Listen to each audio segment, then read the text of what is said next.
My name is Ane and this is Ayaj. Today I'm going to show you some magic tricks and the science behind them. So stay with me till the end.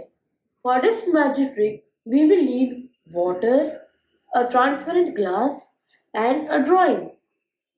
First we'll put the star under the glass and we are going to add some water. Ayaj, can you see the star? Yes. Now I'll put water.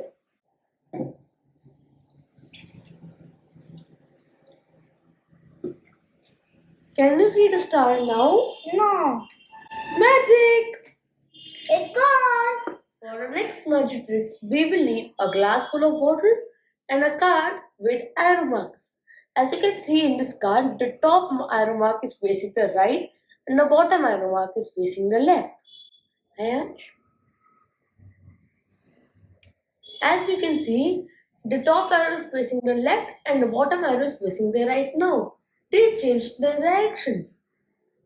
Magic! For this magic trick, you will need water, a bowl, and any coin. First, we will put the coin into the bowl. Can you see the coin? No. Then we will pour water into the bowl.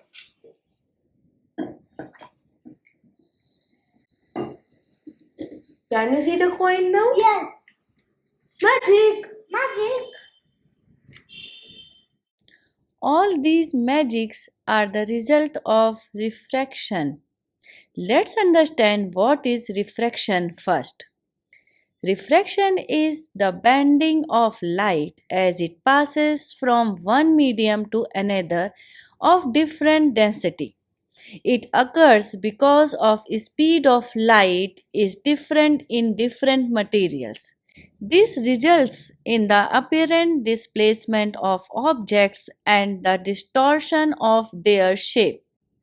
Refraction is responsible for phenomena like the refraction of light through a lens, the formation of mirages, and apparent distortion of objects when viewed through water.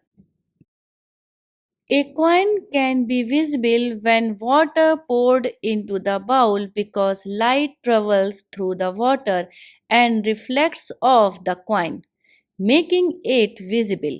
The light is reflected or bent as it passes through the water, causing the coin to appear larger and closer to the surface. Additionally, the light may be reflected off the bottom of the bowl, further increasing the visibility of the coin. An arrow appears to turn when viewed through a glass filled with water because light bends or refracts when it passes from one medium to another with a different refractive index, such as from air to water. This bending of light causes objects viewed through the glass to appear distorted, including the direction of an arrow, which appears to turn. An image under a glass filled with water may appear to disappear because of the refraction of light as it passes from air to water. The difference in refractive index between air and water causes the light to bend at different angles, which distorts the image and make it appear to disappear when viewed from above the water filled glass. This phenomenon occurs when light passes through a curved or angled surface, such as a glass filled with water. You get value from this video. Don't forget to like, subscribe, and share. Bye. Bye!